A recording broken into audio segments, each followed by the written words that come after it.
ತಗೊಳ್ಳಿ, ಇದು ಒಂದು ಕಾಯಿನು ಎಮರ್ಜೆನ್ಸಿಗೋಸ್ಕರ ಯಾರಿಗಾದ್ರೂ ಬೇಕಾ? ನೋಡ್ರಿ ಮಿತಾನ್ ಯಾರು ಕೊಡೋದು? ಯಾರೊಬ್ರು?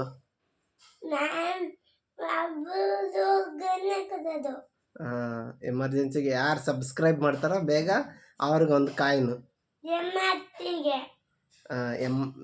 ಎಮರ್ಜೆನ್ಸಿಗೆ ಕೊಡೋದು. ಅವ್ರು ಯಾರು ಎಮರ್ಜೆನ್ಸಿ ಅಂತ ಹೇಳ್ತಾರೋ ಅವ್ರಿಗೊಂದು ಕಾಯಿನು ರೆಡಿಯಾಗಿರುತ್ತೆ. ಅದನ್ನು ಬೇಕಾದ್ರೆ ನೀವು ಇಟ್ಕೊಳ್ಳಿ, ಸಬ್ಸ್ಕ್ರೈಬ್ ಮಾಡ್ಕೊಂಡು ತಗೊಳ್ಳಿ.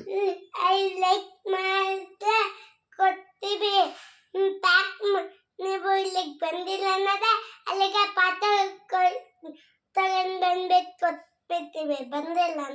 ಬಂದಿಲ್ಲ ಇಲ್ಲಿಗೆ ಬಂದಿಲ್ಲ ಅಂದ್ರೂ ಪಾರ್ಸೆಲ್ ತೊಗೊಂಡ್ಬಂದು ಕೊಡ್ತೀವಿ. ಮಿತಾನ್ ಪಾರ್ಸೆಲ್ ಮಾಡಿ ನಿಮಗೆಲ್ಲ ಕಳಿಸ್ತಾನೆ. ಓಕೆ, ನೀವು ಬೇಗ ಸಬ್ಸ್ಕ್ರೈಬ್ ಮಾಡ್ಕೊಳ್ಳಿ.